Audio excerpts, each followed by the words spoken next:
안녕하세요. 조세영 변호사입니다. 네, 오늘은 보험 이야기입니다. 보험 하나쯤은 갖고 있게 마련인데요. 네. 막상 사고가 나거나 병원 치료를 받고 나서 보험금을 청구하면 거절당하는 경우가 꽤 있습니다.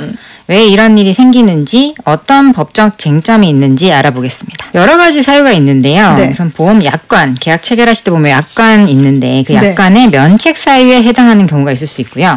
또 사고나 질병이 발생한 원인과 결과 사이에 인과관계를 인정되지 않는 경우, 그리고 서류가 미비하거나 절차가 누락된 경우, 치료의 적정성이라고 하는데 과잉 진료 같은 그런 문제가 있습니다. 그럴 때에는 이제 거절될 수가 있고요. 근데 그 중에서 가장 흔한 보험금 지급 거절 사유는 고지 의무 위반입니다. 보험 체결할 때 피보험자는 자신의 건강 상태나 과거의 병력 같은 것들을 보험사에 사실대로 알릴 의무가 있는데요. 네. 이걸 제대로 알리지 않았다고 보험사가 주장하면서 보험금 지급을 거절할 수가 있습니다. 네, 중요한 거는 이게 고의 또는 중대한 과실로 빠뜨렸느냐라는 겁니다. 그래서 단순 실수라든지 경미한 과실의 경우라면 보험금이 전액 지급될 수도 있고 일부 감액될 수도 있지만 만약에 중요한 병력을 일부러 누락한 경우에는 보험 계약 자체가 무효가 되거나 보험금이 전혀 나오지 않을 수도 있습니다.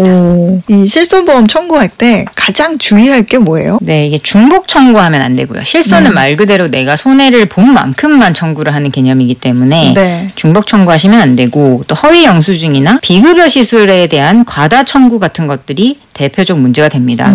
특히 도수치료나 미용 성형 시술 같은 치료 목적이 아닌 경우에 이것을 치료 목적인 것처럼 실손보험에 청구를 한다던가 과잉 청구를 하게 되면 보험 사기 문제로까지 이어질 수가 있습니다. 보험 사기 처벌의 대표적인 사례는 허위 입원이라든지 가짜 사고의 경우입니다. 예를 들어서 실제로는 치료가 필요한 경우가 아닌데 그런 병원들이 있나 봐요. 병원에서 짜고 입원까지 한 다음에 실손보험을 청구한다든지 고의로 차량 접촉사고를 낸 뒤에 과장된 상해 진단서를 제출하는 경우에 대표적으로 보험 사기로 처벌받을 수 있습니다. 이런 행위는 단순히 민사적으로 내가 받았던 보험금 토해내면 되지 이런 게 아니고 형법상 사기죄에 해당이 되고요. 10년 이하의 징역 또는 2천만 원 이하의 벌금형에 처해질 수 있고, 사안에 따라서 공범 병원 측이나 브로커도 함께 처벌이 됩니다. 이게 보험 사기 방지 특별법이 따로 있거든요.